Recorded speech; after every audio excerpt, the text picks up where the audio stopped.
Permítame otra vez compartir pantalla, por favor. Gracias, doctora.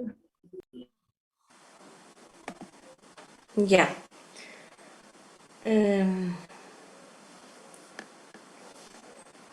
Entonces, con las incretinas y el GLP-1 y el GLP estimula la liberación de insulina y hablo de eso, y es repetitivo.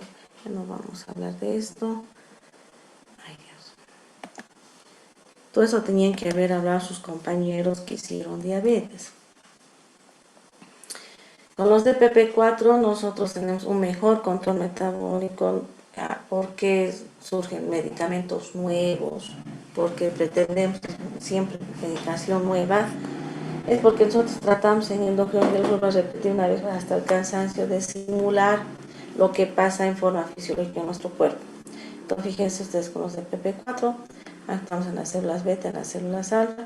Si yo disminuyo el glucago, obviamente voy a disminuir la producción de glucosa hepática, voy a tener mejor metabolismo, y en las células beta voy a aumentar la captación de glucosa y voy a disminuir la producción de glucosa a nivel hepático.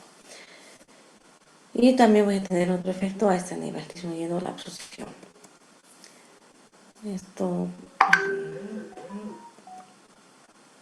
La eficacia clínica reduce la hemoglobina glicosilada en un 0.7%. Su efecto su perfil de seguridad es positivo, tiene un riesgo muy reducido de hipoglucemia, se administra en monoterapia o combinado, se combina con cualquier otro antidiabético, incluyendo insulinas, excepto los agonistas de los receptores del GLP-1. Esa es otra regla, vamos a decir, en lo que se refiere al uso de hipoglucemiantes orales. Por favor, nunca cometan el error que veo. Yo me horrorizo a esta altura que mis colegas, ustedes no por estar estudiando, ni tienen la obligación, pero veo que combinan, por ejemplo, glibenclamida y glimeperida. Están dando dos medicamentos, dos hipoglucemiantes con el mismo mecanismo de acción, generando a los pacientes un alto riesgo de hipoglucemia, no siquiera controla la función hepática, ni renal, ni nada, y provoca más daño que beneficio. Entonces, y por favor, nunca combinen dos medicamentos con similar acción, excepto las biguanidas con las glitazonas, que sí, si bien estas van para la insulinoresistencia, tienen también, pero mecanismos diferentes, en sitios diferentes de acción. Pero por favor no combinen, por ejemplo, como en este caso, y que está bien acá resaltado, voy a administrar los DPP4 no voy a administrar nunca con agonistas receptores del GLP-1 porque tiene acciones similares. No voy a hacer esa combinación. No voy a combinar dos sulfonilureas, no. Voy a combinar una sulfonilurea con una glitazona, por ejemplo, o con una biguanida, o con un DPP4. O insulina, ¿puedo agregar esto? Sí, puedo agregar insulinas. ¿Puedo agregar un SGLT2? Sí, podría agregar. Sí, podría. A nivel de salud cardiovascular y mortalidad tiene un efecto neutro, excepto la saxagliptina y la alogliptina, que pueden aumentar el riesgo de presentar insuficiencia cardíaca. Vamos a pasar esto. En lo que se refiere al metabolismo, la sitagliptina no tiene mayor metabolismo significativo. El 79% de la dosis se elimina sin modificar, y es por vía renal en un 87%. La betagliptina se elimina un 85% por vía renal, la saxagliptina con un 75%, la linagliptina 80% por vía biliar y un 5% por vía renal. A ver, esto es mucho detalle para ustedes. No. Esto no. Vamos a hacer algo de los agonistas del receptor del GLP-1. El mecanismo de acción, bueno, ya sabes que es una incretina intestinal, aumenta la secreción pancreática de insulina y respuesta a la ingesta, enlentece el vaciamiento gástrico, reduce el apetito, el GLP-1 se reduce en minutos. Lo mismo, actuamos a nivel de la degradación de la vía de la DPP4. Los agonistas receptores del GLP-1 son fármacos de administración subcutánea, excepto la semaglutida, que se administra vía oral. Se clasifican en vida media corta, con administración diaria, y la de administración larga, de administración diaria de flexenatida, de liberación inmediata, y la lixisenatida. De vía media larga tenemos la administración semanal, que es la exenatida, de liberación prolongada, la liraglutida, la dulaglutida y la semaglutida. Me esperan un minutito, por favor, un segundito nada.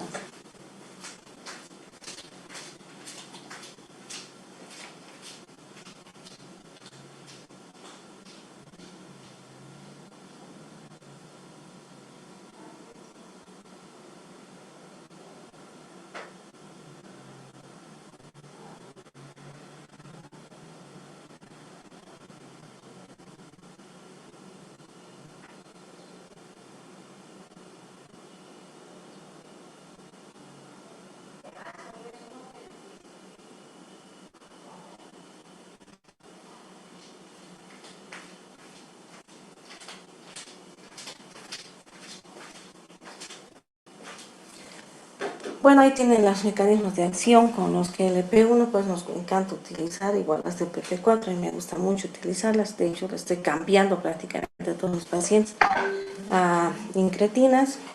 No contamos en nuestro medio con los GLP1, pues sí tenemos los de PP4. Estoy cambiando de forma sistemática a mis pacientes. Estoy intentando que también me acepten insulina, y obviamente los SGLT2, que son ahora en este momento han pasado a ser las vedet para utilizarlos. A nivel de cerebro aumentan la neuroprotección, disminuyen el apetito, este es el plus, por eso se utiliza para pacientes con obesidad. A nivel de estómago disminuye el vaciamiento gástrico, lo mismo, mejora todo lo que es el apetito, disminuye el vaciamiento gástrico, ese es el plus para los pacientes con obesidad. Entonces tienen esa sensación de saciedad prolongada. A nivel de páncreas aumenta la secreción de insulina, disminuye la secreción de glucagón, aumenta la síntesis de insulina, aumenta la proliferación de las células beta y disminuye la apoptosis de las células beta, que eso les expliqué hace poquito. Aumenta la captación y almacenamiento de glucosa a nivel de músculo. Lo mismo a nivel de tejido adiposo, el mismo mecanismo de acción, y ya disminuye la producción de glucosa. Y a nivel cardíaco, con todos estos mecanismos de acción, tienen una mayor cardioprotección y mejora la función cardíaca. Esto es más de lo mismo. El GLP-1 disminuye la ingesta de agua y alimentos, aumenta la glucogénesis, aumenta la lipogénesis, aumenta la secreción de insulina, disminuye la síntesis de glucosa, mejora todo lo que es la célula beta en su función y en su vida. Esto es más de lo mismo. Van a encontrar cientos de esas diapositivas en internet. La eficacia a nivel como antidiabético es variable, reduce la hemoglobina glicosilada de 1,06 a 1,2%, riesgo de hipoglucemia mínimo, reduce el peso hasta 3 kilos. La liraglutida, de hecho, está aprobada como tratamiento de obesidad en pacientes no diabéticos. Se está utilizando, es la medicación que tendríamos que utilizar en obesidad. Lamentablemente no contamos con la misma, pero si leen el consenso de obesidad, por ejemplo, en Europa, el CEDO, que es uno de los grupos que más estudia, tienen como primera opción la liraglutida, y los otros medicamentos que vamos a hablar de obesidad, luego que se los voy a explicar. Los efectos secundarios, la dirección cutánea al punto de inyección, los síntomas gastrointestinales que afectan entre un 10 al 50% de los pacientes, pancreatitis aguda y crónica. Y como los neuroendocrinos, no hay relación directa hasta la fecha de la causa de presencia de estos. Estos son los inhibidores de los SGLT2, que son los cotransportadores de sodio glucosa tipo 2 a nivel renal. Básicamente estos son responsables de la absorción del túbulo proximal de la glucosa filtrada por el glomérulo. Si nosotros logramos inhibir a estos, obviamente lo que van a tener es vamos a lograr eliminar glucosa por orina entre 50 a 100 gramos por día. Por lo tanto, ese es el mecanismo obviamente antidiabético. Y vamos a eliminar en forma concomitante a la glucosa sodio, con lo cual vamos a tener poliuria, pero el plus de estos, de los SGLT2, por eso es que ha pasado al primer escalón de tratamiento, es que tienen una protección cardiovascular importante. Normalmente nosotros filtramos 180 gramos por día de glucosa en pacientes sanos. En pacientes renal, obviamente, esto va a estar alterado. De esto se reabsorbe casi la totalidad de la glucosa y menos de un 1% se excreta en la orina.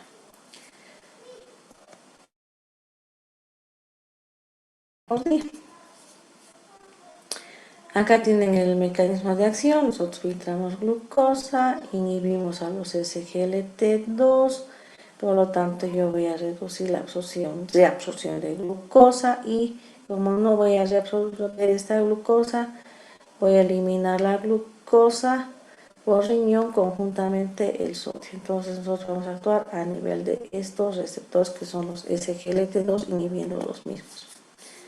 Acá tienen lo mismo expresado de diferente manera. En el túbulo contorneo proximal inhibimos los SGLT2, disminuye la reabsorción, por lo tanto se elimina a nivel renal.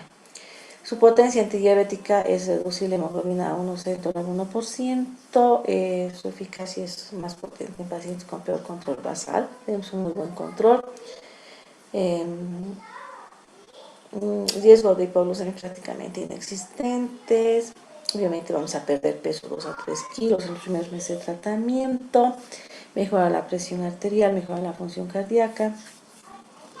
Y sobre todo lo que dijimos, el beneficio cardiovascular supera muchísimo más versus al impacto metabólico.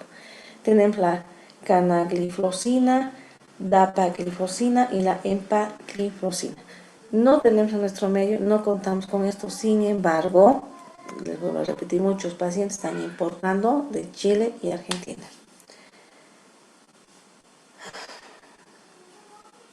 El mecanismo de estos no va a depender de nuestro nivel de insulina, por lo tanto, no se limita su uso con el uso de resistencia a la misma o porque hay una deterioro en la producción o secreción de insulina.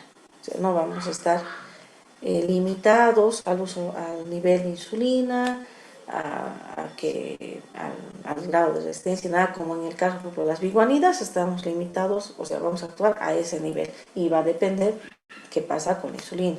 La sincretina, lo mismo, va a estar limitado siempre su uso a este mecanismo de acción, básicamente con lo que es la insulina, con todo lo que tiene que ver con la insulina. En cambio, estos medicamentos, nada, no tienen nada que ver con la insulina, son independientes. Por eso se puede utilizar en pacientes diabéticos 1, diabéticos tipo 2, porque van a tener una acción a nivel renal básicamente. Estas son las fechas de aprobación. Obviamente va a aumentar el riesgo de infección genitales micóticas. Hay tendencia a cuadros o riesgo de hipovolemia en pacientes de alto riesgo, sobre todo en los ancianos, en pacientes que están tomando diuréticos, tratamientos diuréticos o por hipertensión o por cualquier otra causa. Aumentan el LDL un 5 a 10%, entonces hay que controlar. Y tenemos, no me acuerdo si a ustedes les mencioné o a sus compañeros, su presencia infrecuente, pero sí se ha descrito y sí algunos los médicos que comienzan a utilizar el primer grupo con un IRS en Estados Unidos, ellos tuvieron la presencia de cetoacidosis glucémica. Insulinas, tenemos, bueno, la insulina es una hormona proteica, ustedes saben, tiene como toda, tiene una cadena, hay una beta, la primera de 21 aminos, la segunda de 30, se secreta y se produce como una proinsulina porque está ligada siempre al péptido C, se tiene que liberar del péptido C para cumplir su función inicial su receptor, que son los segundos mensajeros, los IRC1, los receptores del sustrato de insulina tipo 1 y el tipo 2, y actúan a través de la sinasa y estas otras vías metabólicas. Acá tienen ustedes la insulina humana, la cadena alfa, la beta. Y si nosotros hablamos de análogos de insulina, bueno, para generar los análogos de insulina, aparte de la insulina humana, lo que se hace es sustituir algún aminoácido y o aumentar un aminoácido para mejorar la vida de estas, el mecanismo de acción, la vida, etcétera, de la insulina humana. Básicamente es esto por ingeniería genética. Acá tiene el receptor de la insulina, tiene dos,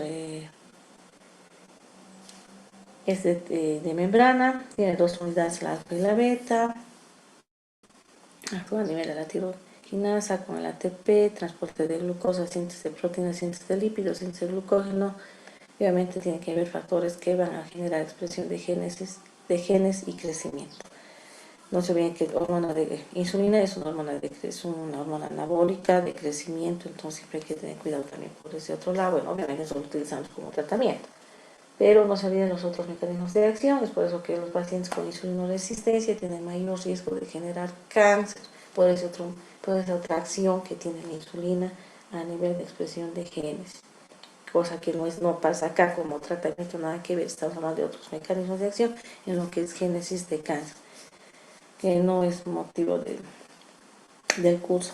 En otra ocasión ustedes lean y van a encontrar cómo interfieren cuando hay mutaciones, etcétera, a nivel de los receptores, bueno, mutaciones en los factores de protección, los factores broncogénicos, etcétera, para que se genere cáncer.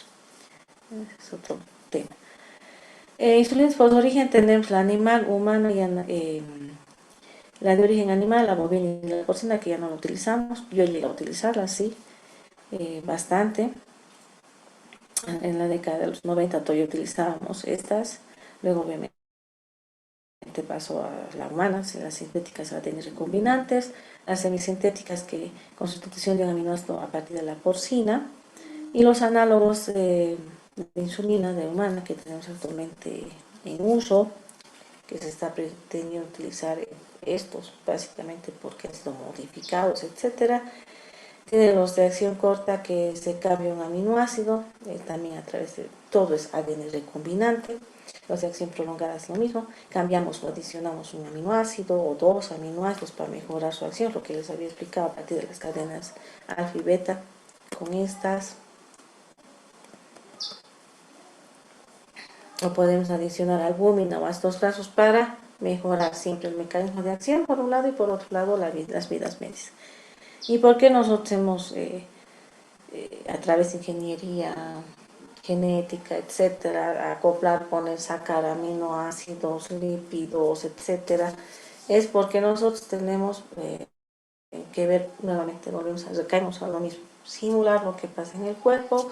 Nosotros con la insulina humana tenemos un pico de acción de la insulina humana, por ejemplo en el NPH, una meseta que luego va cayendo a lo largo del día.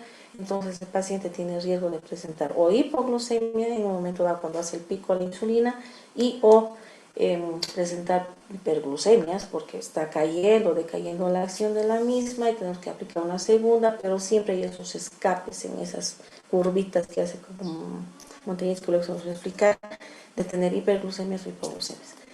¿Qué pasa con las de acción prolongada? Los análogos evitamos, no hacen picos, sino sube la acción en la insulina, hace una meseta permanente a lo largo del día, mantiene una meseta estable de acción a lo largo del día de entre 24 a 36 horas, dependiendo del tipo de análogo que utilicemos, de modo que no haya esas fluctuaciones de glucosa. Por eso es que se han hecho estos cambios, se ha trabajado con ingeniería genética para lograr acciones con una acción biológica que no pongan en riesgo la vida del paciente.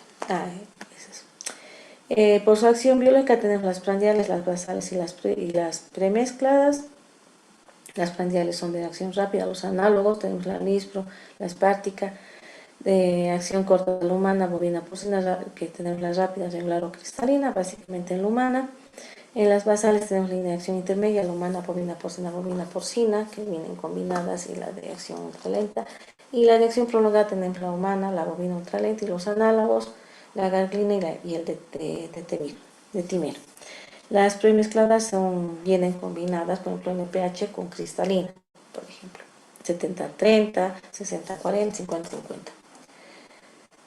50-50. Las basales intentan simular el patrón basal endógeno para tratar de mantener todo lo que es monoglucemias en ayunas y a lo largo del día. Eso acá es lo que me preguntan al rato. Siempre para iniciar una insulina basal tenemos que ver el riesgo de hipoglucemia, el perfil del paciente y obviamente costo-beneficio. Todas las insulinas basales son iguales en eficacia, pero tienen diferentes grados de hipoglucemia, que es lo que ya me explicaba con la NPH, en esos picos y demás que hace, sí hay mayor riesgo de hipoglucemia y también de hiperglucemia.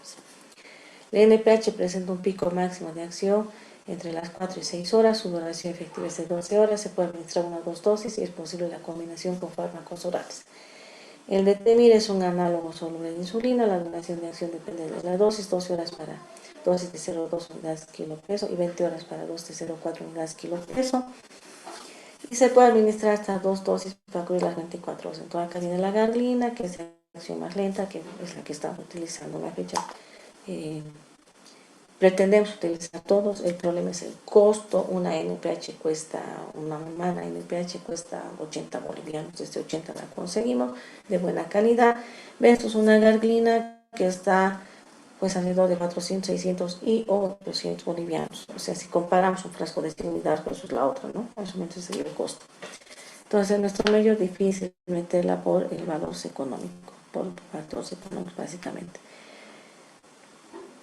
Tiene un perfil de acción más suave, sin picos y una duración de administración de hasta 18 a 24 horas, de administración una vez al día, todos los días en la misma hora. Si ustedes eligen por la noche, eligen por el día, en ayunas, etc. Entonces a la misma hora vamos a administrar por su mecanismo de acción. Viene de 100 unidades, la garglina de 300, la formulación con concentración de 300 unidades por ml, tiene un perfil farmacodinámico farmacocinético más plano y prolongado que la de 100, por lo tanto tiene menos riesgos de hipoglucemia, igual reduce la hemoglobina glicosilada a unos antibióticos tipo 2, y la dosis entre un 10 a 18% más alta que versus la garglina de 100. La de gluten es un análogo con una duración prolongada hasta las 42 horas. Tiene menos eficacia, tiene menos hipoglucemias nocturnas, obviamente se administra cada día.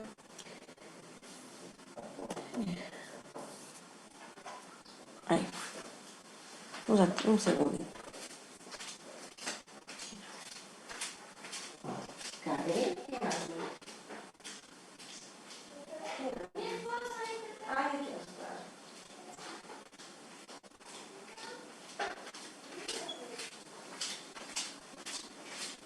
Ya. Acá tienen todas las insulinas, las prandiales, las basales, las premezclas. Ya. A ver. A esto sí tienen que saber. Esto más de insulinas. El inicio de las más importantes, acá están las más importantes, las que tienen que manejar y tienen que aprender a manejar, sí o sí, la lispro-spar. El inicio de acción es entre los 5 a 15 minutos después de que le hemos aplicado, el pico es a la hora, 2 horas y la duración es de 3 a 5 horas. Son las de acción rápida, esta es la lispro y las spar son de acción rápida, juntamente con la cristalina o corriente o rápida de la humana. La rápida humana comienza a actuar a los 30 a 60 minutos, el pico lo hace a las 2 a 4 horas y su duración es de 6 a 8 horas. ¿Para qué utilizamos estas dos? Básicamente para controlar esos picos postprandiales. Por eso, nosotros podemos tener una NPH de base o una lente humana, una ultralente, una garglina de base, esa es la que se va a administrar para que controle las glucosas a lo largo del día, pero eso no quiere decir que este paciente no pueda presentar picos postprandiales dependiendo de la comida, la actividad física, etc. Entonces, para eso tenemos nosotros estas de acción rápida para evitar esos picos postprandiales. Que si combinamos, sí hacemos. Puede ser que su paciente podemos combinar, por ejemplo, NPH 70 de NPH y 30 de cristalina, aquí ya vienen las premezclas, y vamos a ir administrando, adecuando de acuerdo a los valores de su paciente. Y o pueden hacerlo en forma igual, como yo digo, más artesanal, le colocan el NPH y la cristalina, por ejemplo, se la van aplicando a lo largo del día, dependiendo cómo manejan sus valores de glucosa el paciente. La NPH comienza entre la 1 a 2 horas, el pico lo hace entre las 4 a 6 horas y su duración es de 10 a 16 horas. La lente humana igual empieza a actuar su inicio de 1 a 2 horas, el pico lo hace igual entre las 4 a 6 horas, la duración es de 10 a 16 horas. La otra lente humana, el inicio es entre las 2 a 4 horas, el pico es impredecible, no sabemos en qué momento lo hace y la duración es mayor a 24 horas. La garglina empieza a actuar entre 1 a 2 horas, no hay pico, fíjense, no hay pico y esta mantiene una meseta permanente durante las 24 horas. Por eso es que nosotros tratamos de manejar hoy en día la garglina más una de acción rápida para corregir esos picos postprandiales. Pero igual hacemos lo mismo con el NPH, no se preocupen, damos 2 veces al día y con eso controlamos. Bueno, estos son todos los estudios que se han hecho a partir de ingeniería genética, que no hace falta que ustedes los manejen. El primer análogo de insulina tampoco, la Lispro, esto no. Tratamiento con insulina de la diabetes tipo 1, la convencional son dosis únicas de insulina de acción intermedia y 2 dosis mixtas de la NPH más la regular. El intensivo son 3 o más inyecciones por día y obviamente la bomba de infusión de insulina. Acá tienen los esquemas de insulina. El convencional son 2 por día de NPH más las cristalinas para las correcciones o las que vienen ya combinadas, que es 70-30, 40-60, 50-50. Ustedes pueden hacerlas también, decir a su paciente ponga tanto de NPH, tanto de cristalina y se administra en la mañana esta y en la noche la otra y cristalina a mediodía para corregir esos picos postprandiales. El intensivo, acá tienen obviamente, pueden utilizar incluso NPH 3 veces al día, más regular, la dirección rápida. Y estas son las bombas de insulina que van a ir liberando insulina de acuerdo a cómo maneja el paciente sus valores de glucosa. Acá tienen los tratamientos convencional. Una dosis de insulina intermedia solo mezclada con insulina regular es inadecuada porque el NPH, si ustedes se fijan, no dura 24 horas, no hasta 16 horas máximo. Realmente son 2, entonces pues necesitan 2 veces al día administrarla.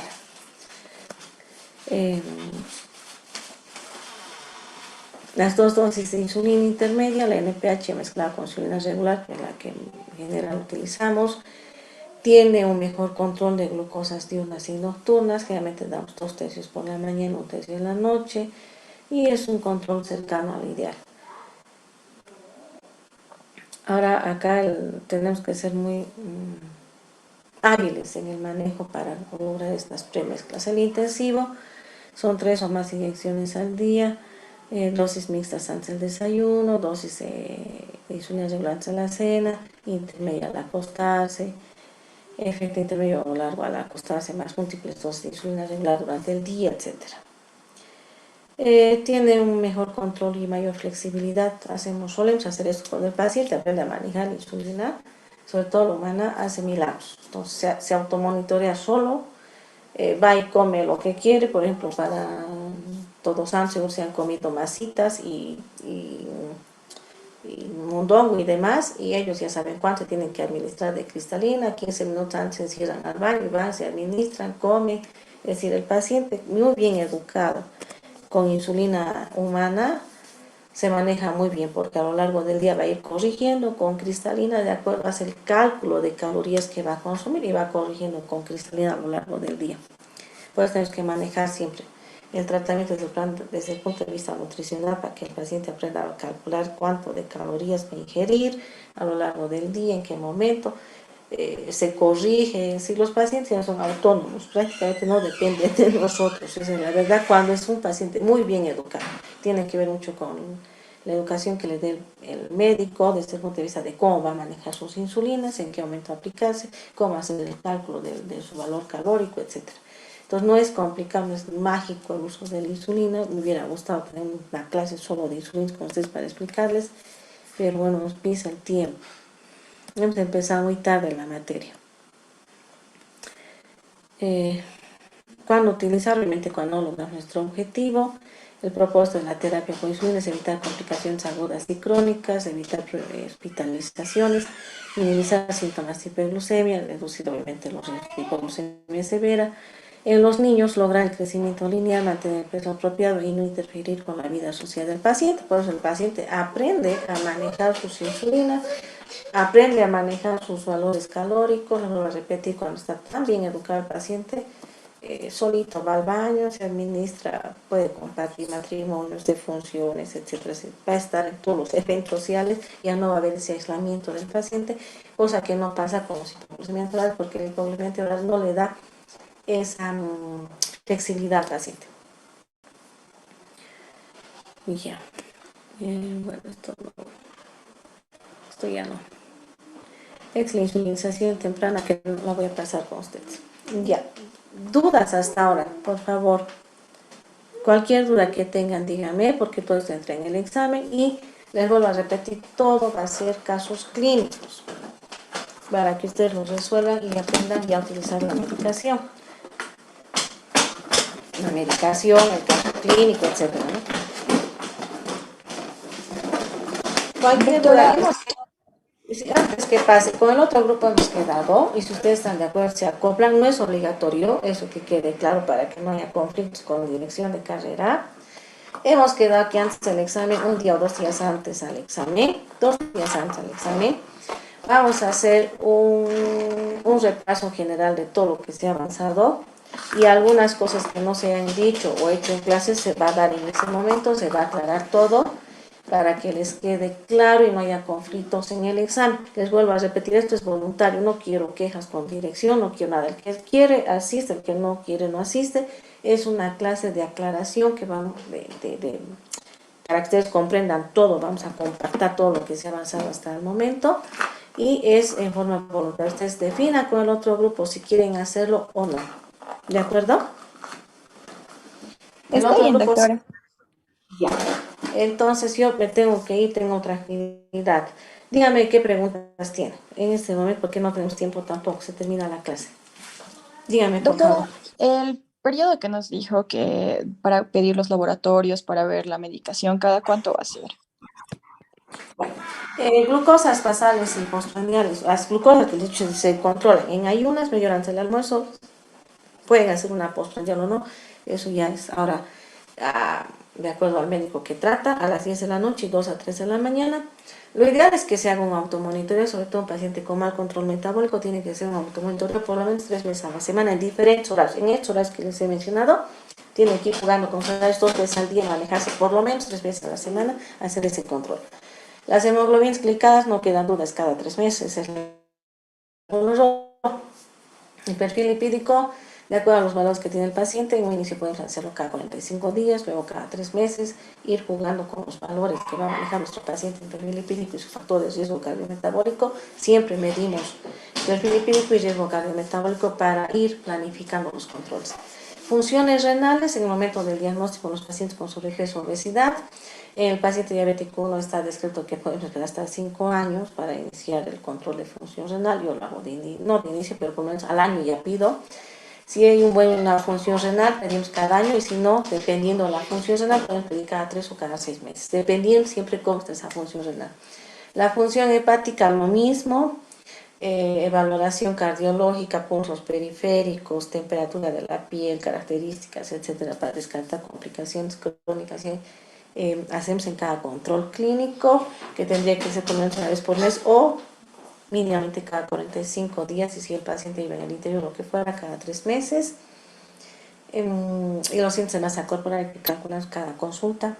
Ya tenemos la talla obviamente de inicio, luego el peso, pedir el perímetro de cintura, para ver otros factores de riesgo cardiometabólico. Fosfocálcico con osteoporosis hacemos de inicio, el primer control, sobre todo paciente postmenopáusica, paciente en la edad con factores de riesgo si tiene para hacer osteoporosis.